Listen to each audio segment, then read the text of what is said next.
Mm. Okay. All right. Today's topic is empowerment.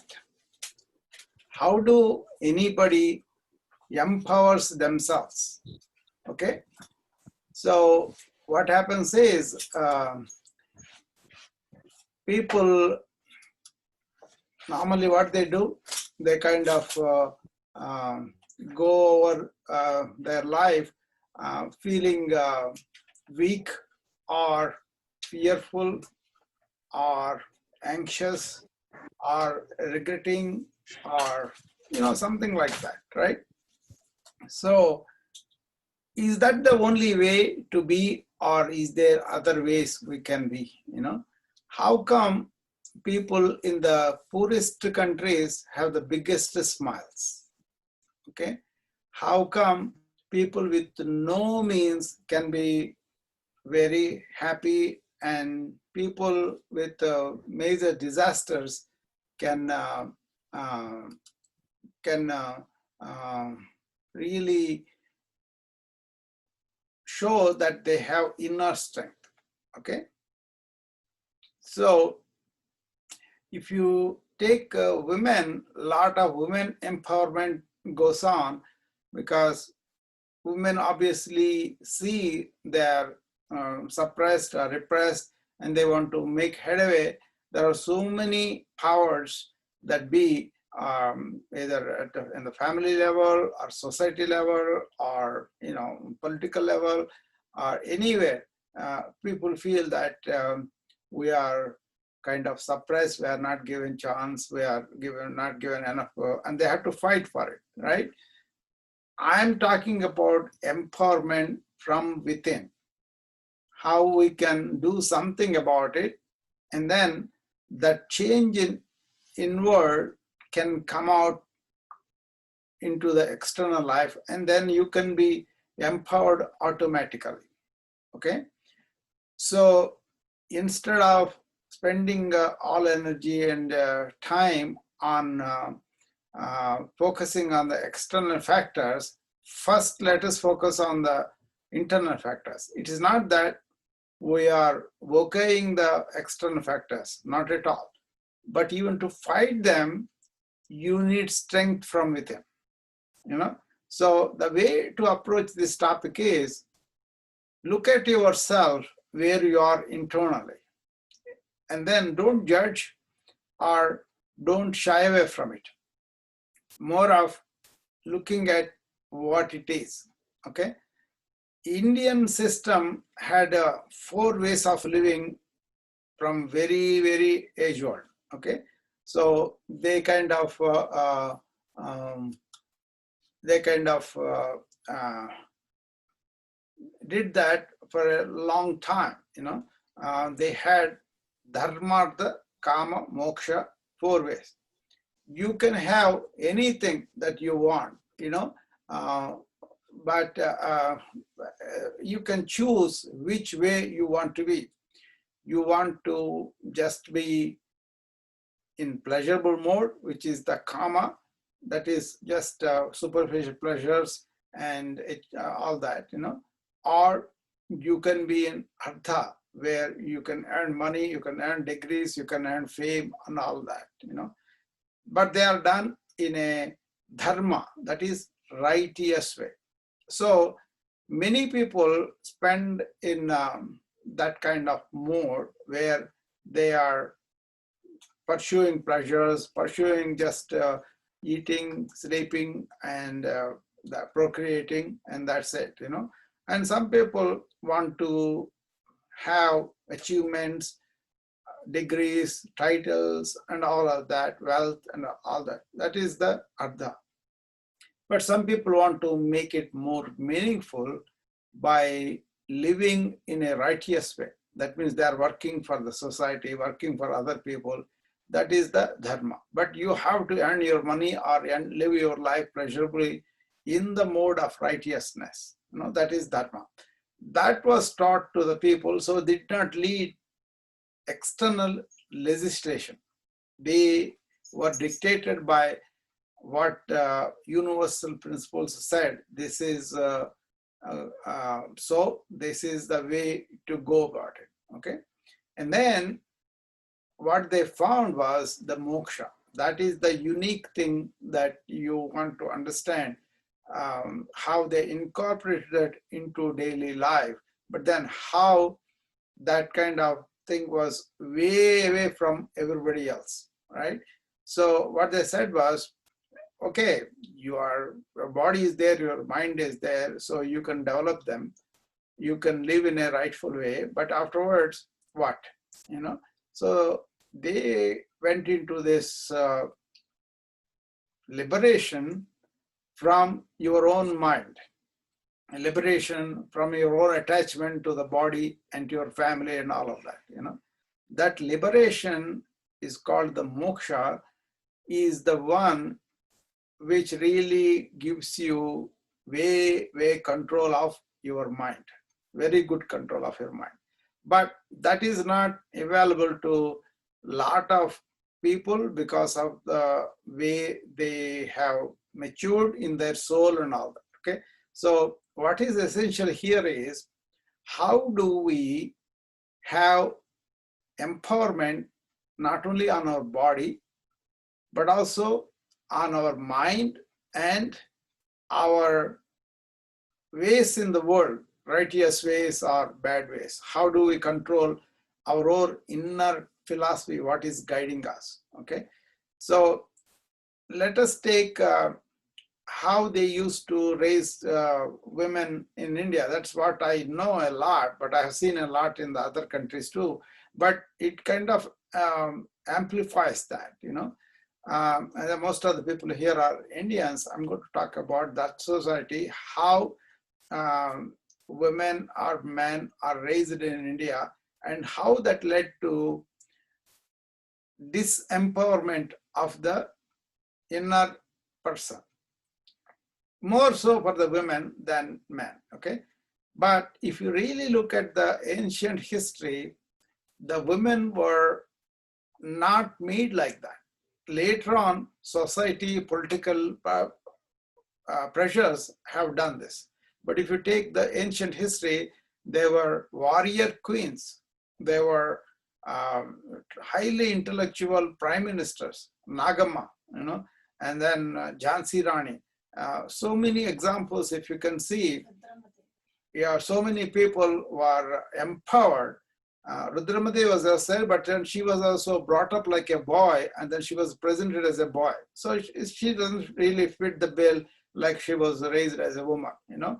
Whereas Padmini, other people, they do, you know, because they were raised from the beginning that they can fight, they can do whatever they want. That's the main thing. Okay, so evolving the society later on, then there were a lot of political and misinterpretation of the classics and all that came. So women were confined to the house, and also in the house, they're made to feel like they can only do certain things. They cannot do certain things. So all that evolved into a system where women are commodities, women are things, you know, and that's why that system is going on. Even in America, there are also the same thing in other ways, you know.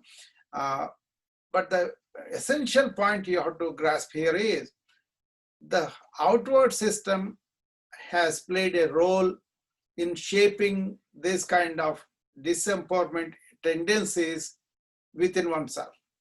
Okay, how to come out of that? That is what I want to focus on. But if you take the ancient Indian history, they have shown examples of how to do that. Okay, first of all, if you think you cannot do something, who is it that is saying that I cannot do that? You know, it's your mind. What is the mind? It's nothing but bunch of thoughts, you know. So your thought patterns that are coming up with modern education, modern political structures, people are expanding that, you know. So people are becoming ministers and people are becoming prime ministers, and all that is going on in India. So many people are studying and all. Apart from that, what is it in there in you that feels I cannot go against this situation in this life. I have too little money, I have too little education, I have too few societal connections. I am in a society where there are so many divisions are there. If you take India, there are caste system and all that. If you take rest of the world, there are religions. If you take America, there are race issues like that. Divisions are there all over the world. Challenges are there for everybody. See, my aim is there is a way you can empower yourself from within, no matter what the situation is. Okay, the situation can be small hill or a big mountain, but both require the same quality of interior that you can cultivate and then aggressively pursue what you are pursuing without being really violent, but then really being intentional. I want to do this, and then you can do that. Okay, let us take an example. For somebody is looking for a job. Okay, and then if he or she thinks I will never get a job, I will not apply, then that is so.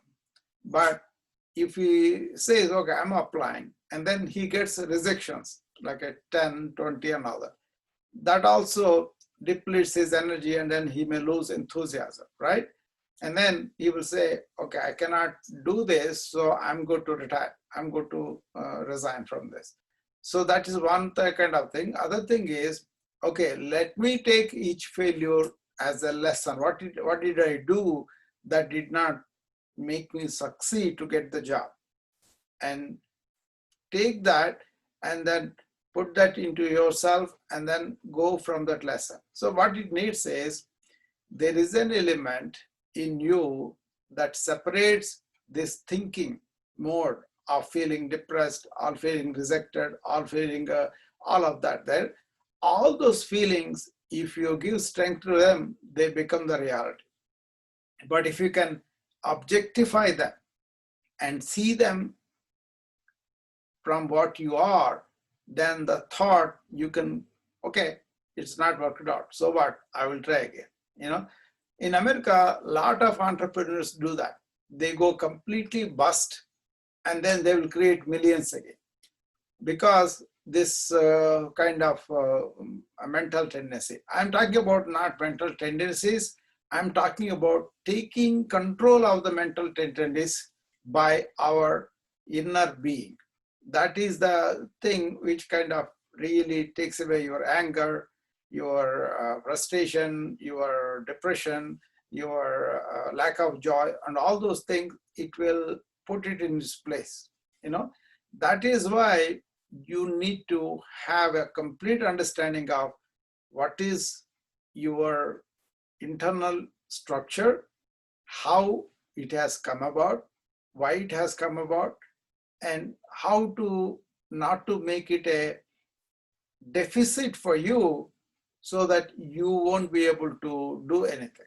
Okay, so the liberation they're talking about is not external, economic, political, they're all there, but the liberation they're talking about is from your own anxieties, from your own fears, from your own inhibitions, from your own anxieties and all that.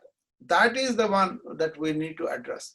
This is so much more so important now, because COVID is going to create a lot of competition, a lot of lack of sources, and a lot more problems with the planet. So we are going to have fewer and fewer resources outwardly. And then if we are going for an outward resource, that may not be available for everybody. But on the other hand, if you stop and then see your dependency is going down, at least not completely, at least going down on the external things, that means simplifying, minimalizing your needs. Then internally you can turn, and then you can discover your real true happinesses. First of all, that is the thing. Let us discuss this segment under things versus people. Okay, the whole problem is we made things are more important than people in every level. Take, for example, in a combined family, it used to be the grandparents or the father or the eldest son or eldest daughter. They used to take responsibility for the entire family, not only for the finances and all that, but also they took care of them just because they cared for everybody. So that person cares, everybody will get the same thing. But if the person doesn't care and then he is egotistical, he wants to be the head of the family just because it pleases his ego and he wants everybody under that. That's not what I'm talking about. I'm talking about real, affectionate, loving care that the eldest person had that seeped down through the family. And that became a tradition. Now, this thing, the marketing commodity thing has seeped into that spiritual society. Then what happened to India and all over the world, everywhere, things became more important.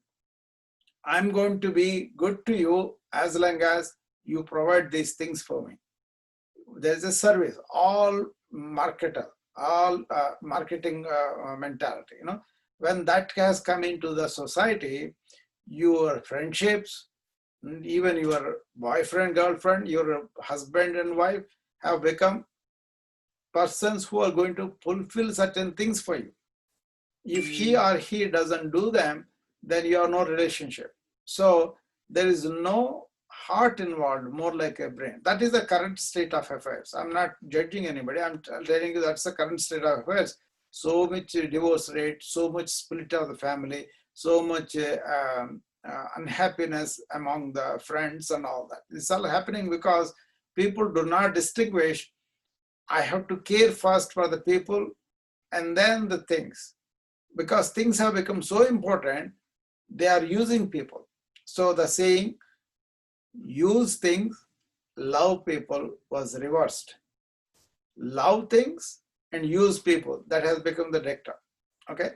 Once you see that, you be the person who is going to love the people, you be the person who is going to provide care for other people, then what happens? You will be nurtured automatically inside. Okay.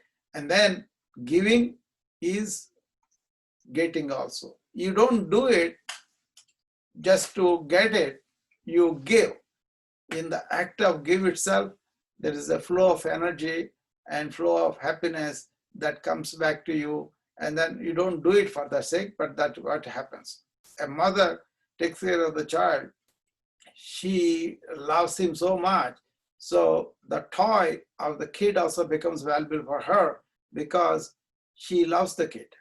So whatever the kid loves becomes valuable for her, but not that thing. Okay, the kid is more important.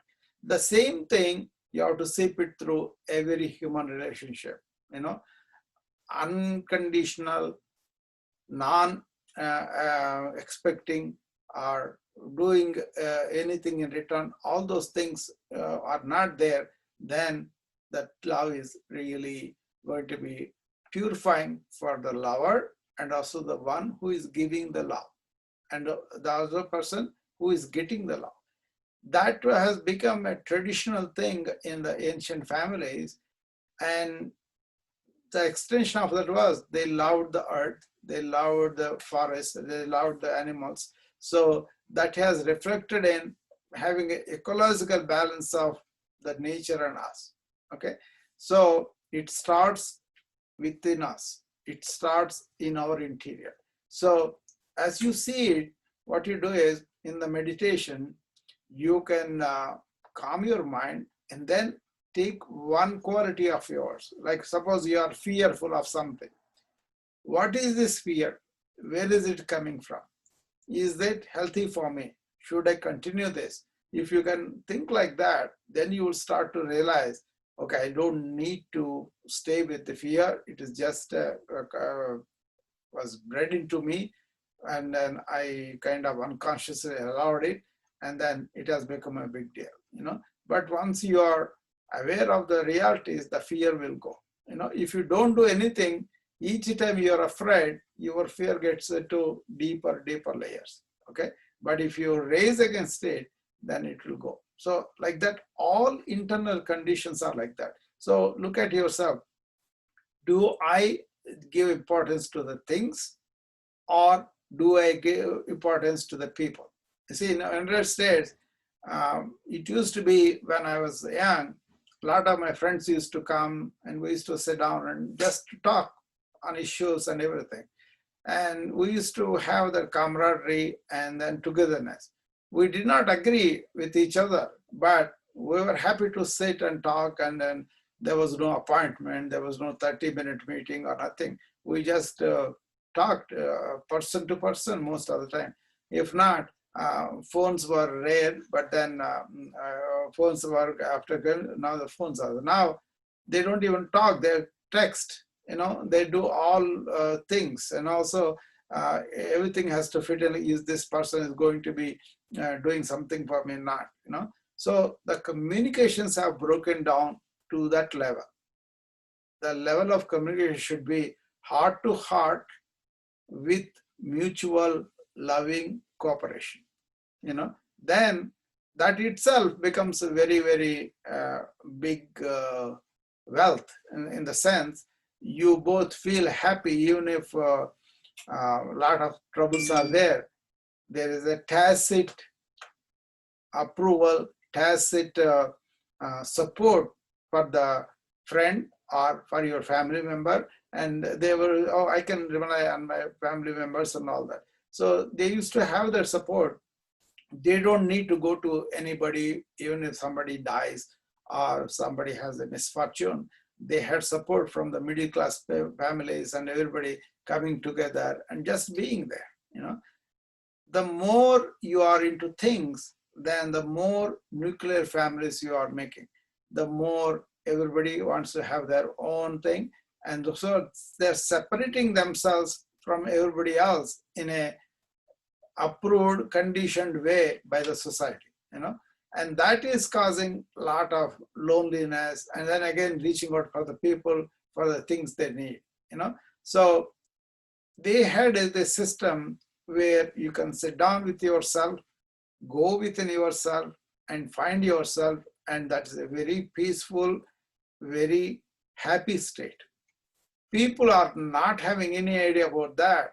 That's why they look things outward. They always want outward things to satisfy them, outward things to nurture them, outward things to give them pleasures. They are transient pleasures that will go away.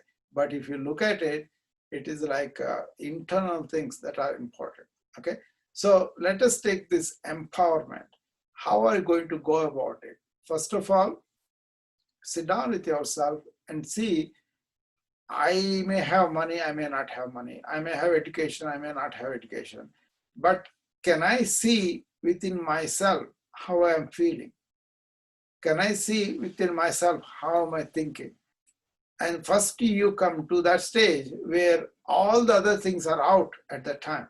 You are only going to be not being taken over by those feelings and thoughts and being depressed or agitated or angry. That's not what I'm talking about.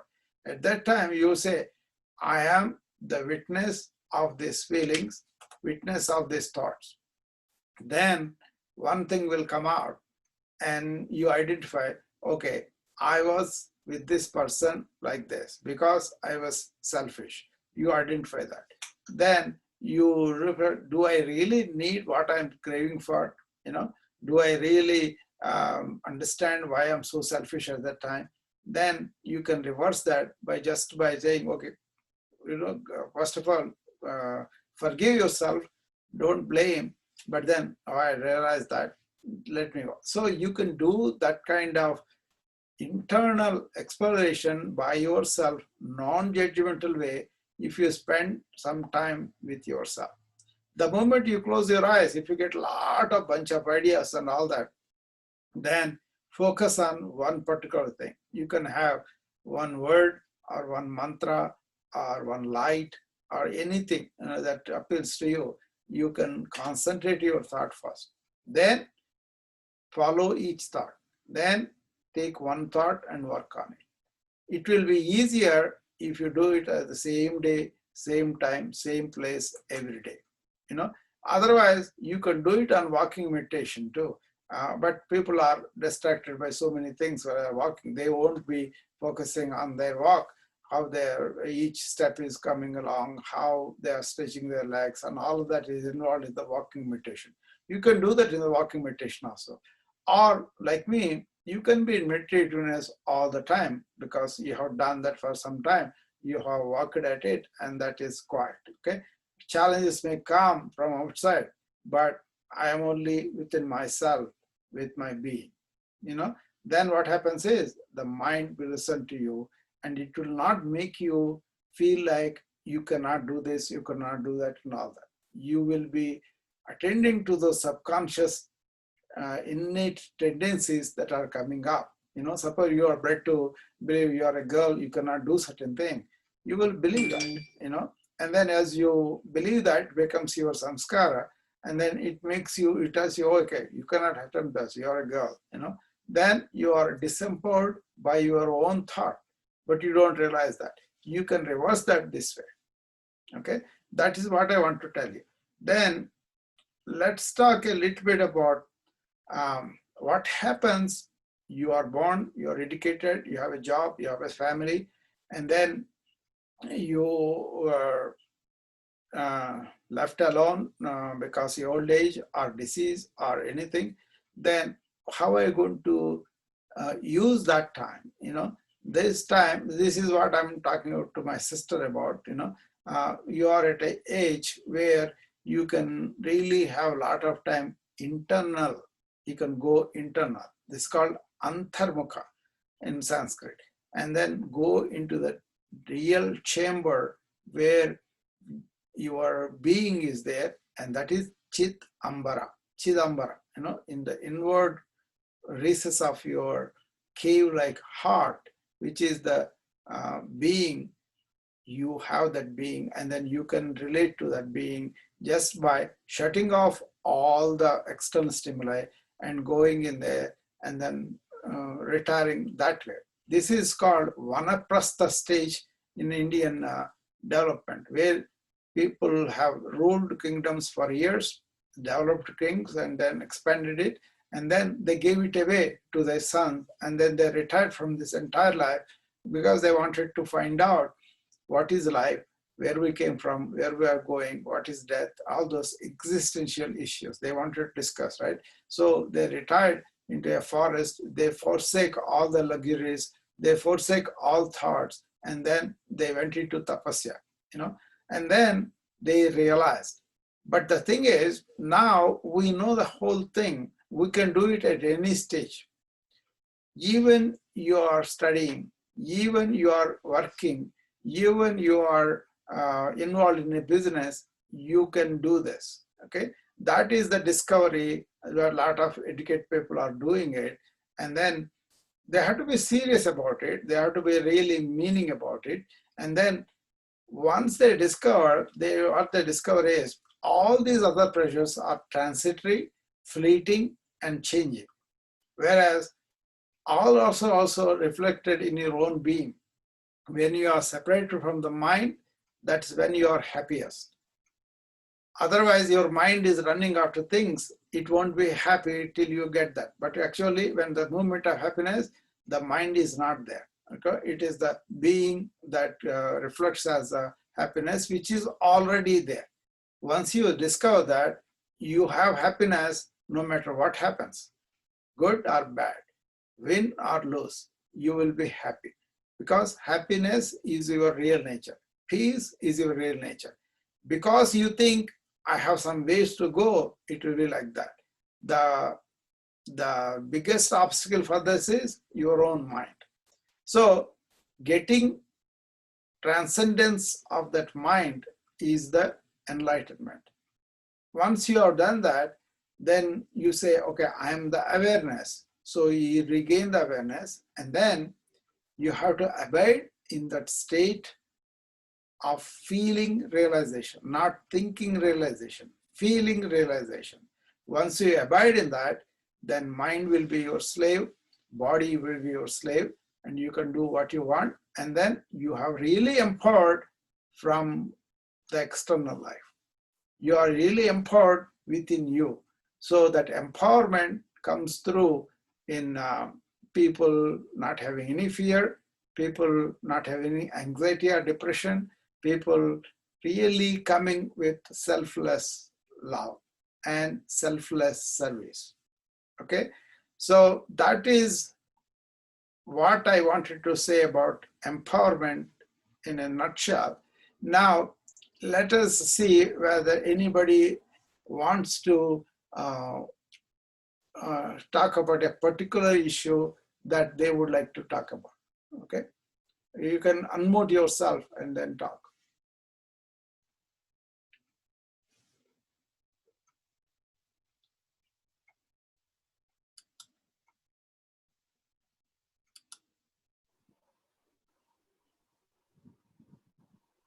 Okay, Nandu?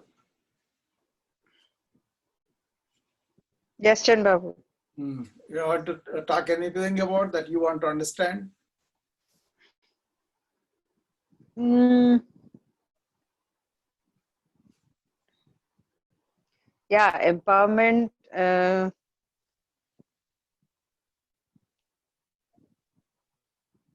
How do we? Yeah, I mean, there's a lot of things that you're working on over the years. Yeah. You know, trying to empower ourselves in different ways. Mm-hmm. It's constant learning, one after the other, one after the other. Mm-hmm. So every day, it's empowering. Now, it just maybe if we're looking at the younger generation, Mm-hmm. how can we um, how can we get them to empower themselves? Because basically they are all the time looking at, because of the social media and because of all these things, they're forever constantly seeing what other people are doing or Mm-hmm. not doing, and it's all very superficial. Mm-hmm. So how can we look, tell them that Okay, empowerment comes from let us within? take one skill they have to learn. We'll take an example. uh, Okay, suppose yeah. somebody wants to have roller skates. Okay, she Mm, wants to get on the roller skates and then practice it. Okay, initially yeah, she may have to hold on to somebody and go on the skates. Okay, and right, then right, if you go on holding her, she won't be able to do it by herself. Okay, right. so you let her Yeah, try in a safe let her. environment, give her a helmet, give Okay. her a kneecaps and all that. But then Mm, she starts it slowly, and then she starts to fall, but she learns to get up. Then she right. learns how to not to fall. Then she becomes more Mm, confident. Then she goes a little bit further, and then she does it mm, slowly. Then mm, you kind of see her build her own confidence because she is attempting, failing, winning, learning from that, and that it becomes yeah. her own confidence and go. So why do you have to uh, restrict them from seeing anything else? That is not the issue. They can see whatever it is, but Mm, why we are not able to tell them what is important in life? How yeah. they should be handling these things. For example, the social media, looking at it takes away their attention. Mm, Okay, if you don't have attention, what can happen? First of all, you won't be able to learn anything, and then mm, you may not be able to do your job properly. You may not be able to do your driving and other things, and also you may be more nervous and all that down the line, because attention is mm, taken away from these people, right? So mm, you got to have to show them what are all those things that are disempowering the individual in that particular way, because they are enjoying the phone, they are looking at it, they think that is their yeah. occupation, so Mm, that is why they are doing it. uh, mm, and the other thing is there are some subliminal messages that they send through the TV, through the other things, people, without them knowing, they believe them. The false news. Somebody is telling somebody, Bill Gates is putting some microchips in your system. That's why you're going to be controlled and all that. So that's why they don't want to take the vaccine. That's a conspiracy theory. You know why these people go off all that is because their internal subconsciousness is absorbing them, and they don't even know about it. You know, so how is the communication between the parents and the kids that is not improved? You cannot complain about people who have better communication than we do because they have a much more powerful medium. Yes. How is it that the kid doesn't feel that you care and you are telling them? That's the one you have to look at. How is that the Right. kid doesn't have confidence in you rather than confidence in other people? Okay. Right.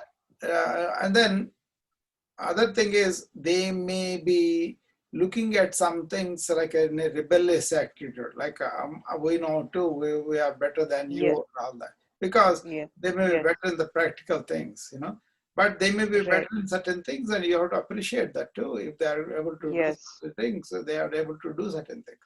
So the question comes, what is that the parent is trying to do to make the kid absorb those empowering suggestions? You cannot tell them you are my kid, that's why you do it. They won't do it. After a certain age, they have their own things. They're going. You got to be a friend, and you got to aid to what they're trying to do. Not everybody has to be like us, but they can pursue their own goals, right? And in that goals, Yes. you can tell them how to go radius, how to go all that. Then they observe that, you know. And then you Right. can also tell them what kind of suffering that people are going through and all of that, you know. Otherwise, they are hooked to that kind of influence, and then they will only listen to that. But if you can give them self-empowering tools in the process of developing them, they will appreciate that. You know, like a kid who is skating, if you can help her, you can do it, you are doing it, and then appreciate her every step. Suppose she does 2 steps with the first day. Oh, yeah, very good. You stood and you're taking 2 steps. That's great. Then she falls down, she gets up. Oh, you see, you fall down, but then you got up. So by encouraging, by showing the positives only, not just saying for the sake of it. You have to be real, Yes. you know, it should be truth. Then that kind of gives them that feedback. At that time, they need you. But afterwards also, you want to be that. That's the problem. Let them Yes. grow. Let them, see, everybody knows this. Every kid takes steps. The kid falls and then gets up and walks on his own. You know, we allow them to do that. Okay, but we forget about it after a while because you know what it is. You are not secure within yourself, so you want to do everything through the kid. They have to do your dreams, they have to do your earnings, they have to do what you think is right. That is where the problem. But the kid has its own tendencies, his own mind and all. So tell them about that. See, you guys don't know the Dharmartha Kama Moksha Marga, right?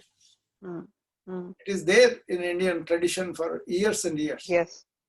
You should be follow. You should be doing a righteous, meaningful, pleasurable work that can make a living. That's fine. But then all along, reflecting, all this is superficial. This is going to end. What is real is what is inside my being. You know, if you can focus on that being, all these things become easier. But you are blindly adopted the commercial, commodity-based and market-based economy, which only helps people to produce more things and more things. no way of Yeah. going inside and finding themselves. That is where real peace Mm, and real happiness is. But that was mm, exposed thousands of years ago. So many mm. shastras and books were written. All those books tell you only one thing: go Mm. internally and realize. The Yes. temples and everything is structured for that. But you guys made everything uh, commodity, mercantile. The kids won't buy it. Mm, Suppose you have security within, you are not needing the kid to mm, fulfill your dreams. The kid may have its own mm, dream. They want to have a restaurant, they want to have anything, mm, they have to pursue mm. their dreams. But you Your put a dreams. value, this much score, or they will get this Mm, much salary. That's why they have to do it, and their mind is not there. Then you unnecessary problems for them, right? So mm, essentially one thing, Sunandu, only one thing. mm, Are you mm, concentrating on their internal development and help them develop on their own?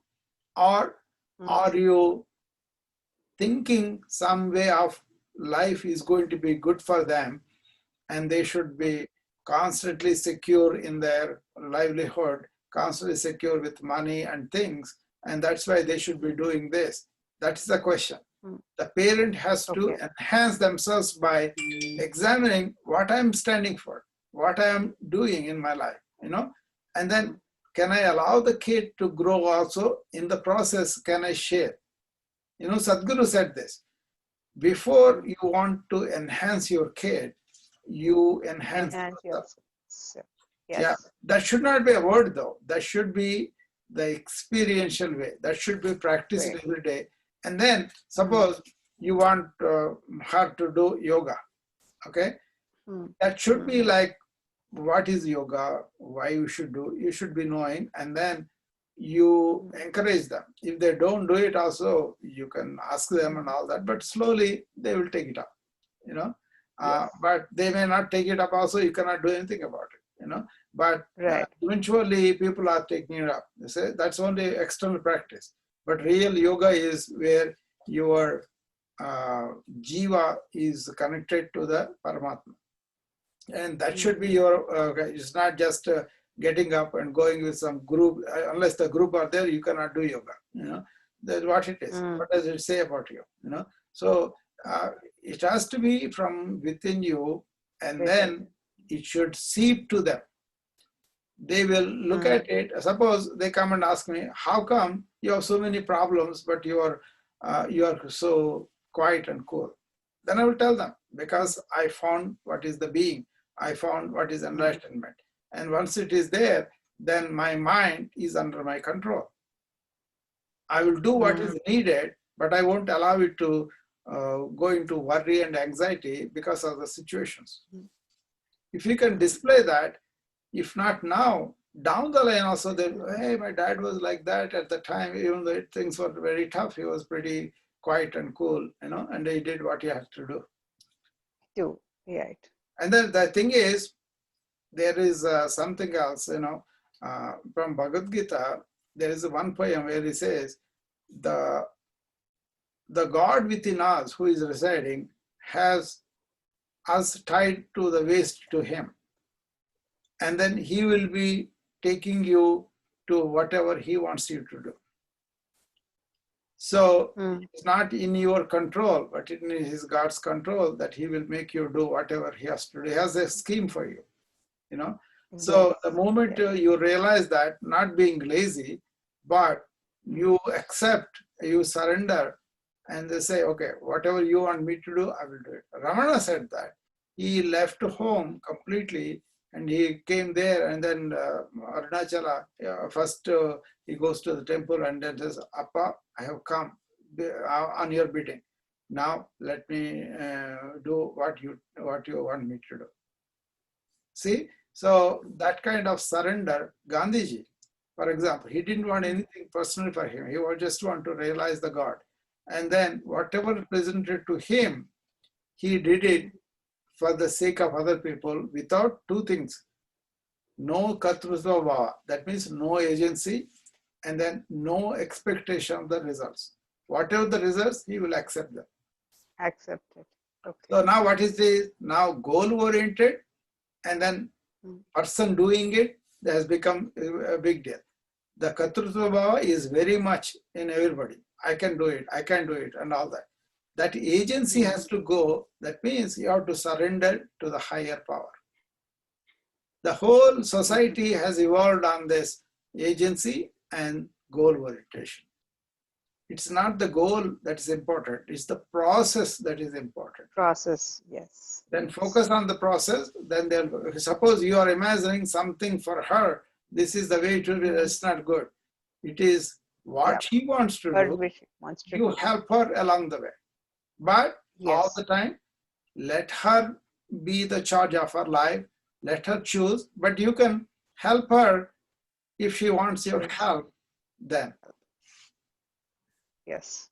all this social media and everything is a problem of lack of communication between us, between the parents Mm. and the kids. Mm. They are Mm. taking advantage of that. Yeah.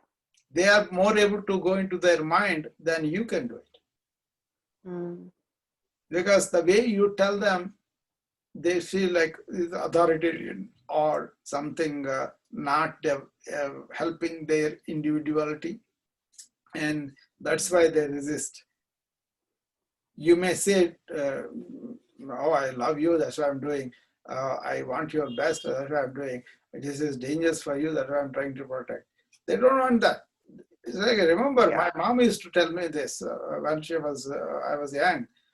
Lot of kids were have left the home. Only couple of was left in the medical college we were studying. At the time, she used to say, like in a bird's nest, all the birds, once they get the wings, they go out and fly away.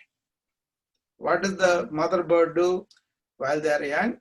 It comes and feeds every day till the time when they can develop strength enough in the wings and try it. And then Mm. they are allowed to fly. So your job is give them good food, raise them after they raise. Don't treat them that I have to provide everything. Let them do it for themselves. Let them feel good about it. Mm. So then they will get say uh, mother can try to protect, have the feeling, but then is the protection for them or for you? Are you insecure in self? That's why you are trying to protect them, or because you cannot tolerate if they are not there, or is it for their sake really? If you look at it, most of the time it is their own attachment. They build up a security around them. They feel they have a bond with this kid. Unless the kid is there, I won't be happy. I will be lost. I will miss her and all that. So all those things are matters of mind. Mind. Yeah. Actually, Brahma Kumaris, Mm. Shivani did this one time.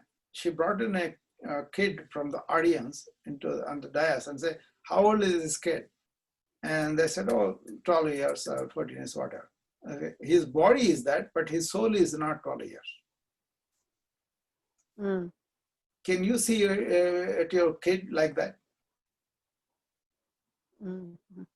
You never see that the other kid is also a soul. Never. Okay, Never. here I will tell you that Bhagavad Gita sloka, which is the most important according to Ramana. He compiled the Bhagavad Gita into somebody, I think from Andhra, Venkatramaya, somebody. He came and asked him, Swami, Bhagavad Gita has 700 slokas. We cannot study them. I don't know what else he's doing. Cannot study Bhagavad Gita. I have so many other things to do. Like you guys, we don't have time to come onto this meeting like this. You have all sorts of things that are more important than this. But I consider this is exploration of this, not Very. just by me. But this kind of things should be the most important for you, you know. But you all Yeah. have so many excuses all the time, you know. But that's up to you. You know what he said was, I don't have 700 poems I cannot read. Can you tell us what are the important ones? You know, and then uh, he said he said uh, at least compile some few of them. Then he did 42 of them.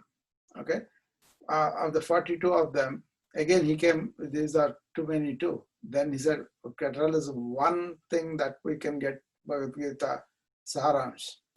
Then he pointed out one padyam that is in chapter 10, 20 verse. Okay, that is the one, he says, where Krishna tells the Arjuna, hey Arjuna, Gunakesha, he says, the I am the divine, is residing all living beings. I am the beginning, end, and the middle of it. Okay, so he's saying he is there in everybody, but we are always running out of the temples and everywhere to look for God outside. Why you are not able to reach that is because you think you don't have that. Once that is removed, it is there. The same thing is there in you, in your daughter, in your husband, everywhere. But the moment you see them, you see the personality, not this. That's what Shivani was talking about. You have to be able to look at that Brahman or that God or that living being or heart or self, whatever it is there in everybody. Ramana was able to see that in not only in him, he's always in that, and he's able to see in a, there was a big python came to his garden one time. She comes and then every day gets up on that, the pandiri they call it, the cascade that you build for the plants, and it climbs up that and then rounds herself up and then stays there for a while and then goes back again. Every day he was watching it, but in that also he saw the God. That's why they have no mind to move. That's why the animals don't fear, because they don't have any fear in him. And so they can perceive that, and that's why that wildness is gone. And they also merge with the God. That's why they are so docile around people like him. So you begin to see this body that is my daughter is just holding a soul that never has born, is going to die. Once you understand that, your fear of death also goes away. See, one sloka has so much. And I talked about this so many times. I live it, I feel it every day. That's why it's so easy for me to say about that.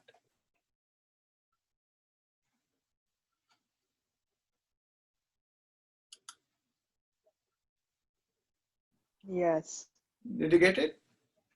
Yes, yes. Makes lots of, Yeah, gives a lot of perspective. yeah. Because we Yeah. are kind of, It's very deep. yeah.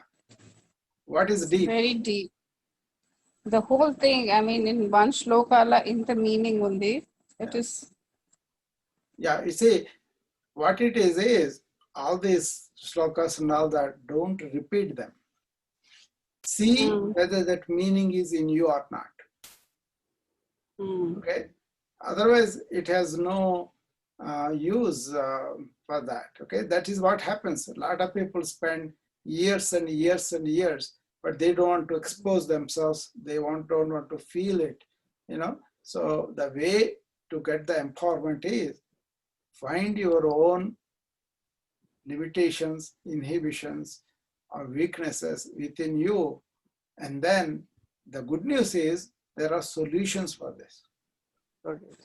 Yes. Eventually, what it is you can be in a perennial, unending, unalloyed happiness and peace within you. You can go in there at any time, and then, but the problem is this conditioned mind will have what are called latent tendencies. They are called vasanas in Sanskrit. So when you sit down for the meditation, they all come up. And you got to work at it in meditation, just not sitting and then keeping quiet and going something else. It has no real value. You have to be understanding what is real meditation is. Actually, once you are in the being, you don't need an invitation because you have no mind to work on. You have a mind that is purified. So you can use the mind for the things, but you are not under the mind. I talked about master servant. Is your mind master? Is your servant? How much you worked on that? You have to see and is my mind master or it is my servant? Then you will know what it is. So empowerment comes from within. Empowerment is always inward. Once you are empowered inward, you can handle external things very well. So don't complain about somebody suppressing you. Don't complain about conditions are not right for you. Don't complain about somebody doing this for you. Always say how I am inside, how I am handling this. Then whatever they do, it doesn't matter. They can keep their own authorities. They can keep their own uppishness or whatever caste or whatever that is. All you do is, what is happening within me? How can I pursue what I want? Actually what happens? You will have a concentrated mind. You will have attentive mind. So whatever you attend, you will pay complete full attention to it. Then you can get the benefit of that very well. All you have to do is be in the present. Whatever you are doing, pay attention to it. Yes. Then your concentration will improve and you will achieve a lot. Whatever you and then in the process, remember what they said? No katrutva bhava. That means no agency. I am the one who is doing it. That should not be there. Like I am doing a lecture with you guys. I should not be saying I am the one who is doing it. What I feel is something is propelling me to do these talks. That is the consciousness, that is the nature within us that is going to make us do what we have to do in life. So everybody's purpose is set. Everybody's thing. The thing is, you have to discover that and fulfill that. Arjuna, for example, he was thinking mind, right, in the beginning. So what happened? He had a lot of questions. He had a lot of feelings. He has a lot of problems. He cannot kill his grandpa. He cannot do. That looks very reasonable to us. He said, "Why should I, stupid some field? I have to do this killing. I cannot do that." Right? Then what happened? Krishna said, "You see, you are not your body and mind. You are that soul behind it that doesn't have any birth or any death. So all those people, whether you want to kill them or not, they will going to die anyway. The important thing is they are with adharma, non-righteousness. That's why you have to do your duty." Then what he did, when he went, he did the karmashu kausalam, excellence in action. How did he have it? He didn't have this constant talking mind behind him. Arjuna's, that was depleted from him. He was going beyond that mind. That's why he was able to perform the duty that he wants without any feeling or without any inhibition. It's a perfection. That's why wherever Krishna and Arjuna are there, there will be a lot of prosperity, lot of wealth, lot of education and all that. Why? Krishna represents wisdom. Arjuna represents perfect action. Perfect action doesn't have an agent, doesn't have a goal of results. So the person who has transcended his mind and merged it with the God within him, he can achieve anything. But he doesn't care about the result. He doesn't care about this credit. Because he knows he is used as an instrument by the divine power to do whatever is needed. You have a ego, you have a feeling that I'm doing it, you are the small thing also, you want approval. All those things are the place of the Maya, that is the mind. You got to transcend that. The good thing is that is it. Achyadika dukkha nivrutti, that means extreme suffering prevention, Paramananda Prapti, extreme bliss possible. Understanding this philosophy. Okay, anybody else has any question? Chichu, you? No, Chinbabu. Okay. What about Satya? Satya? Unmute. Satya? Okay. Um, you explained so many practical issues, what is going on at present, especially in the youth and adult generation, this so-called modern generation, those who are getting apart from each other, and then those who are not maintaining that interpersonal relationship, what we enjoyed in our era when we were children or the adults. So, but when we look at them, these people are really highly educated, but they are getting separated family wise, separated in the sense from maintaining interpersonal relationship, as you mentioned, that they are just maintaining the messaging system, or they rarely see each other, or they don't maintain that heartfelt relationship, I mean, a heartfelt feelings relationship. So, are we able to teach them? The question Looking is, at them, they are highly educated. what is So, that highly education? Highly education.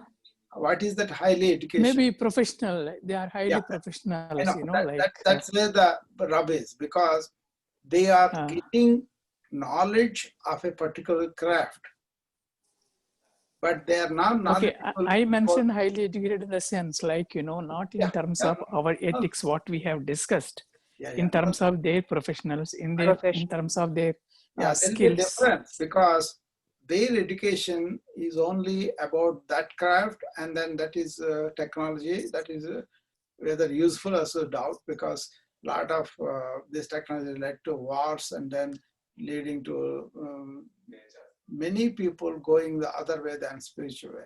But that aside, what it is a person having a knowledge of external objects and then making a livelihood may not be a thinking person, may not be a person who have perceptive ability. Okay, so they don't understand, they don't perceive that this kind of damage is going on, not only to their children, but every other child too. Like this planet is getting from 78% wilderness to 32% now. So people are crying about it since 70s, 80s. I have been listening to this, you know? But all these so-called highly educated people are imperceptible to this reality. They are not awake to that. They are not awake to the internal development of human beings too. How violent, how separative, how divisive, and all that too. So what it is getting education used to be starting with this, knowing who you are, what you are. See, there's one Muni Kumar, this son of a great sage. He goes to the Gurukul, learns a lot, whatever they teach, and then he comes home.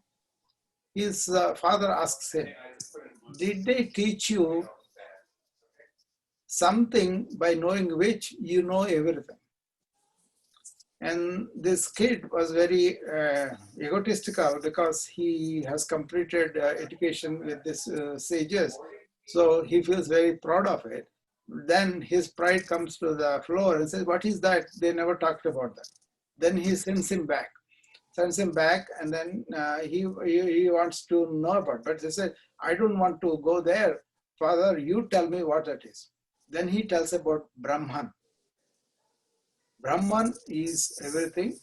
From Brahman, everything is manifesting. From Brahman, everything goes. Once you understand Brahman, then there's nothing else you need to know. That is the real education. And then you learn archery, you learn music, you learn whatever. And then compared to what these technological people are doing with so many tools. They did them without. They studied the skies without, scopes. They didn't have any of those tools. They went into the consciousness, and then that's a different subject, but that's a fact.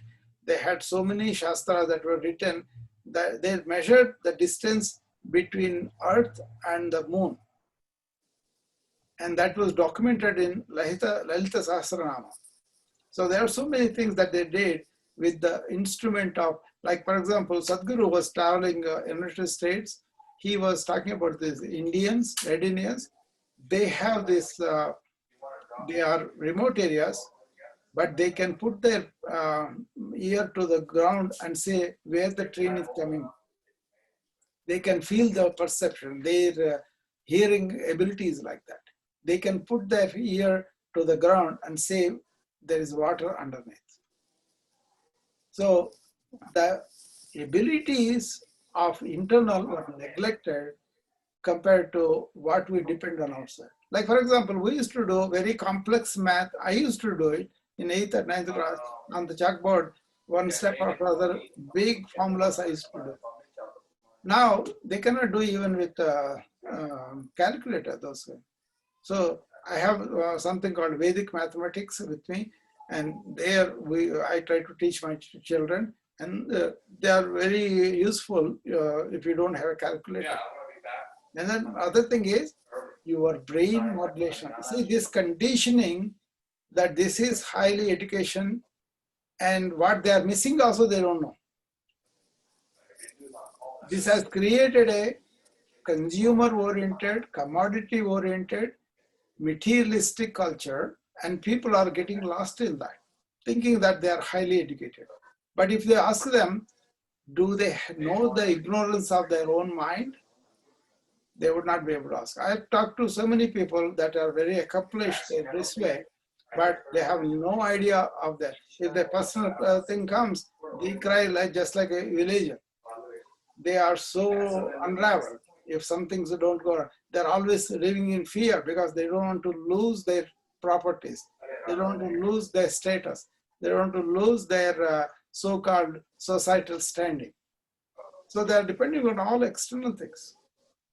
So, I mean, the tragedy I'm talking about in India all the time is, thousands of years ago, they went into the consciousness and they explored the consciousness and discovered valuable things to human beings.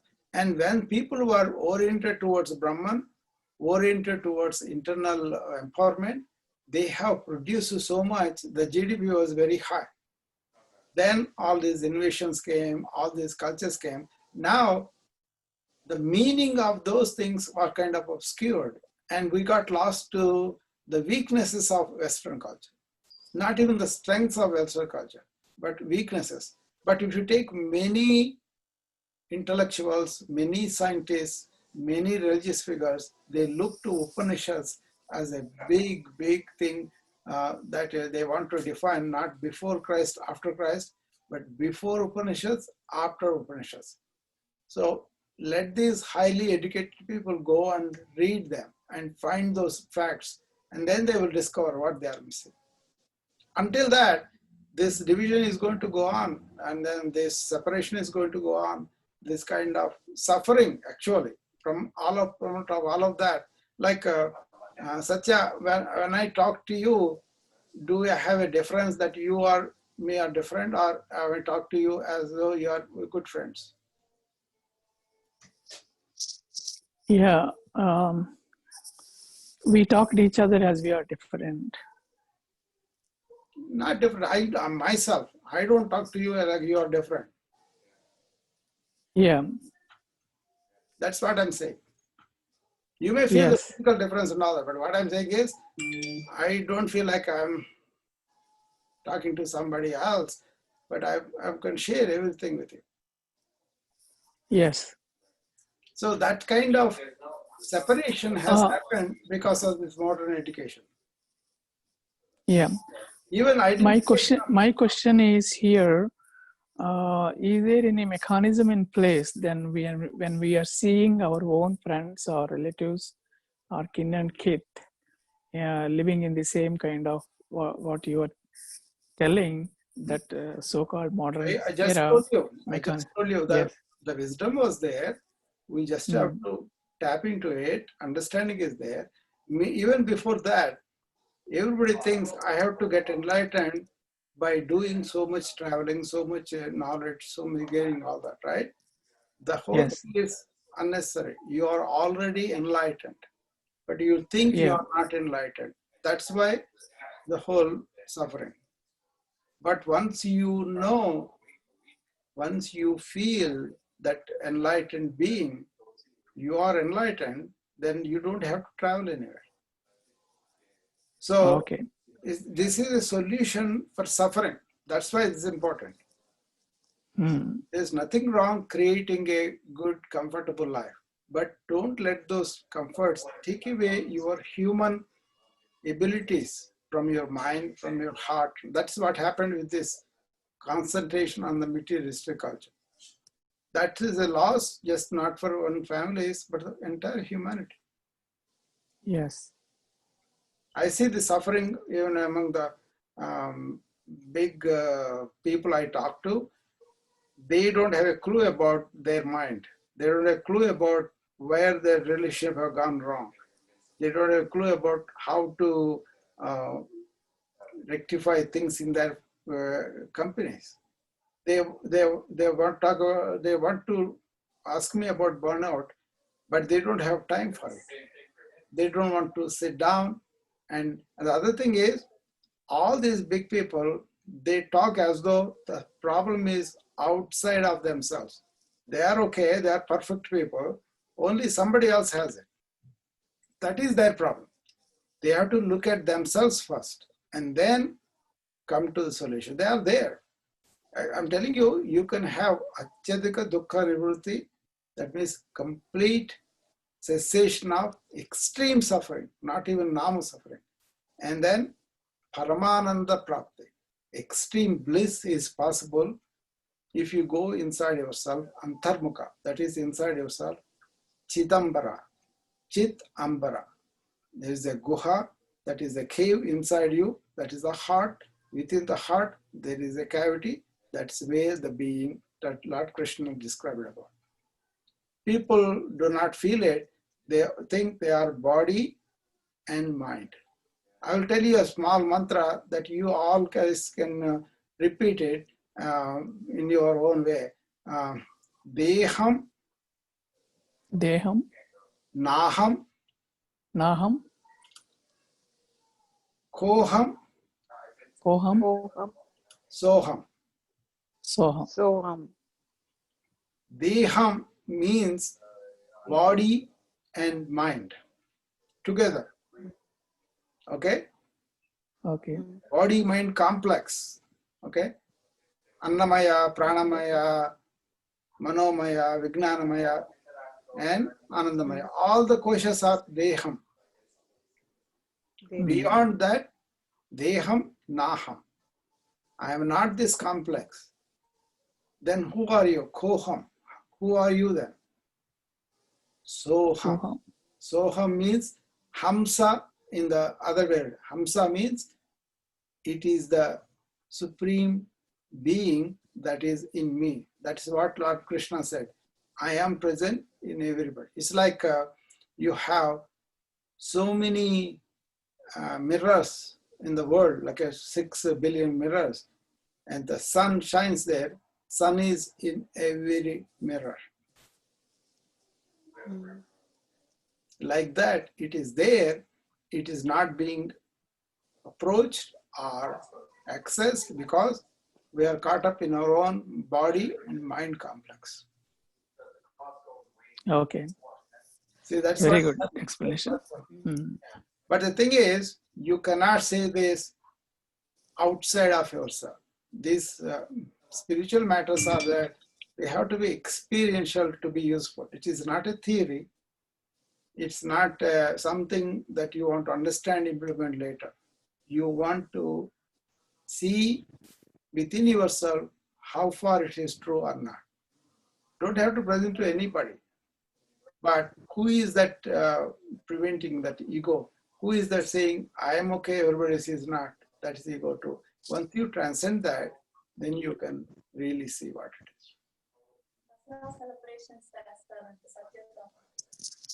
Okay, thank you very much. So, Thank you. Hello. Thank So- you, Chindababu.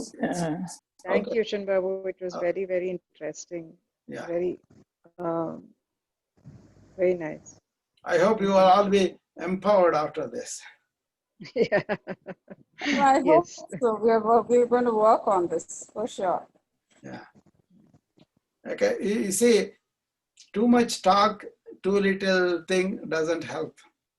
Okay.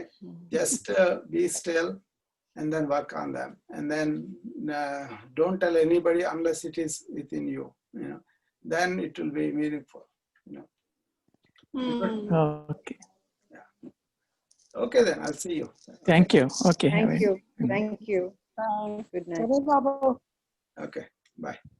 సరే బాబు Ah. నేను వస్తా Bye. Bye. Bye. Bye, Amma. Bye, అమ్మా.